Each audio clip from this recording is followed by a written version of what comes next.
लाला थोड़े बड़े भये, 11 महीना के बाद लाला को नामकरण संस्कार भयो। गर्गः प्रोहितो राजन यदु नाम सुमहातप। वसुदेव जी के कुल गुरु हैं श्री गर्गाचार्य जी महाराज। सुखदेव जी कहते राजन वसुदेव जी ने उनको भेजा, गुप्त रूप से नामकरण हुआ। भगवान का नामकरण गौशाला में हुआ है। फिर कन्हैया थोड़े थोड़े और बड़े भये। अकासुर बकासुर तृणावर्त भगवान ने ये सबको कल्याण करो। और अब कन्हैया घोटू के बल चलवे लगे हैं और अब कन्हैया अपनी लीला करवे लगे हैं। एक दिन ब्रज रज खाई कन्हैया ने, माटी खाई। और जब कन्हैया ने माटी खाई तो एक बात यहां सिद्ध होती है, ब्रज रज का बहुत महात्म है। आप आगरावासी हैं, आस्था भजन के माध्यम से, आस्था के माध्यम से लाखों लोग इस समय सुनेंगे मुझे, तो उन सभी को मैं समझा दूं, ब्रज रज बहुत ही महत्वपूर्ण है। जब तक श्री कृष्ण ब्रज में रहे कभी भी कृष्ण ने पन्हियां नहीं पहनी। आज भी ब्रज में अनेकों संत ऐसे हैं जो अपने पांव में पन्हियां नहीं पहनते, नंगे पांव ही ब्रज का वास करते हैं। क्योंकि जिस ब्रज में, जिस भूमि का स्पर्श श्री कृष्ण के पद चिन्हों ने किया हो, उस भूमि पर हम पन्हियां पहनकर चले, हमारे लिए शर्म की बात। कोशिश करो ब्रज में जब जाओ तो नंगे पांव जाओ, और है सके तो नंगे पांव न जाए तो नेक्स्ट ही ब्रज रज उठा के अपनी जीभ पे जरूर धर लो। जन्म जन्म के पाप कट जाएंगे, ब्रज रजे नेक जीप पे धरे थे। और वैसे उनने बहुत आनंद आवेगा जो माटी खात कहाँ है, क्या हुए माटी को बड़ा स्वाद ले, लेकिन उसको वैसे नहीं, सिर्फ प्रसाद समझ के। और प्रसाद लेते वक्त क्या भावना हो कि हम कन्हैया के चरणों की रज का प्रसाद ले रहे हैं, ये भाव मन में हो। मैं तुमसे सांची कह रहा हूं भैया, सांची बात तो यह है, होए न होए एक दिन तुम कन्हैया के भक्त बन जाओगे, जरूर बन जाओगे। भाई शुरुआत करोगे जब ही तो बनोगे। नियम बना लो, नेक्सी रज रोज लेनी है, जाके परिक्रमा करो। बनो कैसे? तभी तो कह रहा हूं वृंदावन में बैठ के कथा सुनो। सुबह जमुना में स्नान, माथे पे ब्रज रज को टीका, मुख पे रज को प्रसाद, और श्रवणंत श्रीमद् भागवत कथा को श्रवण, और वृंदावन को बास, हरि भक्तन को प्रसाद, गुणानवाद, हरि संकीर्तन, प्रभु की कथा। कौन ऐसो देवता है जो तुम पे दया नहीं करेगा? ऐसो कौन सो परमात्मा है जो तुम्हें अपने पास बुलावे की तैयारी नहीं करेगो, तुम्हें अपनी भक्ति प्रदान नहीं करेगो? कोई देवता नहीं। और कन्हैया तो बड़ो दयालु है, अति शीघ्र प्रसन्न है जाए, राधे राधे बोलना पड़ेगा। कन्हैया बड़े भाई ब्रज रज खाई। ब्रजवासी बोले मैया तू अपने छोरा माखन्ना खवावे का, देख तेरो छोरा माटी खा रहे हो। बोले मैं तो रोज खवाऊं, पर ये क्यों खाए के आयो? कन्हैया को कई, कन्हैया तो कई तुम मुंह खोल। कन्हैया कह रहे सब झूठ बोल रहे सारे, मैंने 23 सौगंध खा रहा हूं, मैंने माटी ना खाई। एक बात यहां समझ लो, भगवान ने भगवत रूप का दर्शन मां कौशल्या को भी कराया एक बार,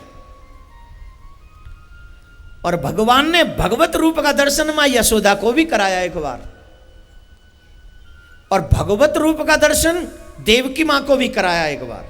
भगवान जब प्रकट हुए तो देवकी मां, और देवकी मां तो समझ गई है भगवान है, इसीलिए उन्होंने कहा कि मेरे जो 6 पुत्र समाप्त हो गए उनके प्रति मेरी ममता उछलती है, उनके प्रति मेरी ममता जागृत होती है। कृष्ण, मैं उन पुत्रों को देखना चाहती हूं। तो भगवान श्री कृष्ण लेके भी आए उन पुत्रों को। तो देवकी को तो मालूम है कृष्ण भगवान है, लेकिन यशोदा को भगवान नहीं माने। यशोदा ना मेरो ही लाला है। या लिए कन्हैया ने, जब मैया ने कही ना मुंह खोल के दिखा, तो कन्हैया ने अपना मुख खोलो, और जब अपना मुख खोलो ना तो मुख में पूरा ब्रह्मांड आगरा हुआ। वहां में हंस क्यों रहे हो भाई? ब्रह्मांड ते अलग है का? आगरा अलग है? भाई मैं यहाँ कह रहा हूँ कथा जा मार नाम ले दो, यहाँ को हंसे भाई तो कोई बात ना है। फिर भी हंसे हो तो राधे राधे बोलो ने को जोड़ते। पूरा ब्रह्मांड कन्हैया के मुख में नजर आयो। सातों समुद्र, चंद्र, सूर्य, तारागण, आकाश, पृथ्वी, ब्रजमंडल सब दिखाई पड़ रहे हो। अनेकों ब्रह्मा, शंकर, नारद इत्यादि, इंद्र इत्यादि सब कृष्ण के मुख में नजर आए। और मैया तो ये देख के बेहोश है कि गिर गई। ले जी को है। अब भगवान बोले कहूँ ऐसा सुनो जी, मो भगवान समझे फिर तो ये चिनौरी में भैंका देव करेगी मोह, फिर तो बतासे कोई भोग लगावेगी, फिर ना ही माखन खबारी। हंसो मत, तुम्हारे यहाँ भगवान को भोग कायते लगत है। हे भगवान जी आज मुझे जल्दी जानो, ले मिश्री ते काम चला लियो। तू चला ले को मिश्री ते काम पूरे थे ना, तू खा ले मिश्री। लेकिन जब हम भगवान समझते हैं ना तो भगवान ते कह दे ते खाल में बैठो, ते खाल समझ गए। पहले कच्चे घर हो करे है ना, और कच्चे घर में तिखाल जहाँ दियो धरे हो करे भाई, एक तिखाल में दूसरी लंग भगवान ने धर दे करे, भगवान की दो छवि। और मैं एक अगरबत्ती जराई और मैं बई की बात दीवार में यूँ लगा दई, धुआं तुम्हें लेते रही हूँ भगवान। और कब दो बतासे इनको भोग लगाओ, कब दो चिनौरी इनको, और बूढ़ने के देर धर के खुद ही खाएगो। अब सांझ को ना मिल रही जी चिनौरी। भगवान बोले भगवान बने के तो बड़ा नुकसान होगा भाई। अब यहाँ बालक बन के आए तो बालक भी बन के रहेंगे तो नहीं, माखन खावे को मिलेगा, दूध खावे को, दही खावे को मिलेगा। छोरा बनवे में फायदा है, भगवान बनवे में नहीं। योग माया तो कई सब है भुला दे अब भाई। और जब आँख खुली तो कन्या ने मुख बंद कर लियो, और मुख बंद करके मैया पूछ रही चुन लाला को है तू? मैं को हूँ मैया, मैं को पूछ रही, मैं तो तेरो लाला हूँ। और कन्हैया ने कहा करो मैया की ठोड़ी ते हाथ लगायो। अरे मैया तू कैसी है, मैं तेरो लाला हूँ, तू मेरी मैया है। का जुबा तुम्हें बतानी पड़ेगी, कह तो ठोड़ी ते हाथ लगायो। भगवान जी विदा है गए। हाय मेरो लाला है, मेरो कन्हैया। मैं तो ऐसी सोच रही न जाने तू को है। अरे तू तो मेरो ही लाला है, कन्हैया है। माया ने सब भुला देगी, कहा देखो भगवान के मुख में सब भूल गई मैया यशोदा। और पूरे जीवन भर याद नहीं आई ये घटना, कभी याद नहीं आई। क्यों? प्रेमी जो है ना वो भगवान की पूजा नहीं करते।